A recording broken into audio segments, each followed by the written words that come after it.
Hello friends, welcome to Finology टिकर।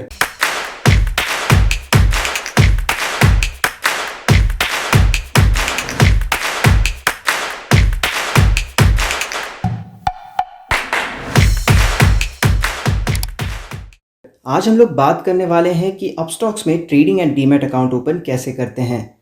तो चलिए शुरू करते हैं आज का ये वीडियो। तो सबसे पहले बात कर लेते हैं डॉक्यूमेंट्स रिक्वायर्ड की। तो आपको लगने वाला है बैंक स्टेटमेंट फॉर 6 मंथ्स अगर आप फ्यूचर इन ऑप्शंस या फिर कमोडिटीज़ में ट्रेड करना चाहते हैं। तो कैंसल्ड चेक, पासबुक का फ्रंट, आधार कार्ड, पैन कार्ड और सिग्नेचर एक ब्लैंक पेपर पर। आई रिक्वेस्ट कि आप सारे डॉक्यूमेंट्स का स्कैन कॉपी वर्जन ज़रूर रखें। तो हम पहुंच चुके हैं अपस्टॉक्स के अकाउंट ओपनिंग पेज पर, जहां पे सबसे पहले आपको डालना होगा आपका ईमेल आईडी और उसके साथ आपको डालना होगा आपका मोबाइल नंबर। आप वही मोबाइल नंबर यूज़ करें जो आप अपस्टॉक्स के साथ रजिस्टर करना चाहते हैं। तो यहाँ पर मैं डाल रहा हूँ अपना मोबाइल नंबर और उसके बाद मुझे क्लिक करना होगा सेंड ओटीपी पर और मुझे रिसीव होगा एक ओटीपी जिसे मुझे करना होगा सबमिट आगे के प्रोसेस में जाने के लिए। नेक्स्ट प्रोसेस पर भी आपको एक ईमेल वेरीफाई करना होगा और उसके बाद आप पहुंच जाएंगे पैन वाले पेज पर, जहां पे आपको डालना होगा आपका पैन नंबर और आपको डालना होगा आपका date of birth as per your PAN card. अगर आपने यहाँ पर थोड़ी भी गलती करी तो हो सकता है कि आपका एप्लीकेशन रिजेक्ट हो जाए या फिर प्रोसेस ना हो। तो ध्यान रहे, पैन नंबर आपको सही डालना है और आपको डेट ऑफ बर्थ आपके पैन कार्ड के हिसाब से ही डालना है। यहाँ पे मैंने सबमिट कर दिया है। अब मैंने क्लिक किया है नेक्स्ट पर और मैं पहुँच जाऊँगा अगले प्रोसेस पर। अगले प्रोसेस पे आपको डालने होंगे आपके जनरल डिटेल्स जैसे कि marital status, annual income, trading experience, क्या आप पॉलिटिकली एक्सपोज्ड हैं या नहीं, आपका ऑक्यूपेशन, क्या आप private sector, government sector, public sector के एम्प्लॉय हैं, इस तरह की चीज़ें। और नीचे आपको बताना होगा कि आपका कंट्री ऑफ रेसिडेंसी क्या है और नीचे आपको सारे डिक्लेरेशन के लिए I accept the above declaration वाले बॉक्स पर टिक करना होगा और नेक्स्ट वाले प्रोसेस पे क्लिक करना होगा।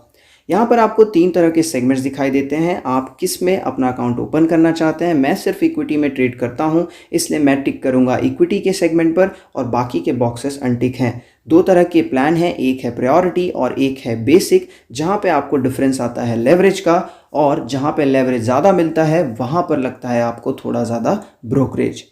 अब मैं पहुँच चुका हूँ अगले प्रोसेस पर, जहाँ पे मुझे डालना होगा मेरे बैंकिंग डिटेल्स, मेरा अकाउंट होल्डर नेम, मेरा IFSC कोड बैंक का और मेरा बैंक का अकाउंट नंबर। मैंने क्लिक कर दिया है नेक्स्ट आइकन पर, जहाँ पे अगला प्रोसेस मुझे मिलता है सिग्नेचर का, जहाँ पे मुझे स्कैन वर्जन मेरे सिग्नेचर का अपलोड करना होता है। तो यहाँ पर मैं वो फाइल सेलेक्ट करूँगा। सिग्नेचर यहाँ पर हो चुका है अपलोड। आप चाहें तो यहाँ पे व्यू सैम्पल में क्लिक कर सकते हैं और आप देख सकते हैं कि आपको किस तरह का सिग्नेचर अपलोड यहाँ पर करना है।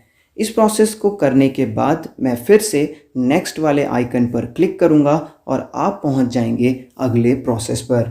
और मैं पहुंच चुका हूं नेक्स्ट प्रोसेस पर, जहां पे मुझे कुछ ऑफर्स दिखाई दे रहे हैं। इस प्रोसेस को मैं करूंगा स्किप और मैं फिर से अपना ईमेल वेरीफाई करूंगा। ईमेल वेरीफाई करते टाइम मुझे OTP रिसीव होगा मेरे ईमेल आईडी पर, जिसे मैं करूंगा यहाँ पर सबमिट। यहाँ पर मुझे अकाउंट ओपनिंग चार्जेस दिखाई दे रहे हैं जो कि है 0 और मुझे जो ऑफर्स मिल रहे हैं उसकी भी डिटेल्स यहाँ पर दी गई है, जैसे कि 0 ब्रोकरेज फॉर 30 डेज और मनी कंट्रोल का 1 साल का ईयरली सब्सक्रिप्शन। नीचे दिया हुआ है कि क्या आपका आधार मोबाइल नंबर से लिंक है। मैंने किया यस और मैं पहुँच चुका हूँ ई साइनिंग के प्रोसेस पर।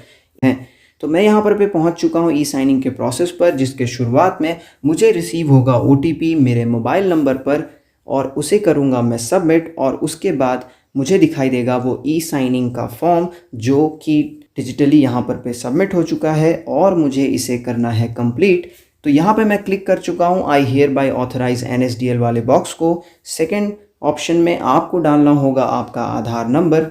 आधार नंबर डालने के बाद आपको क्लिक करना होगा सेंड OTP पर, जिसे मैंने यहाँ पर सबमिट कर दिया है। सबमिट करने के बाद मैंने क्लिक किया वेरीफाई OTP पर और मेरा ई साइनिंग का प्रोसेस कंप्लीट हो चुका है।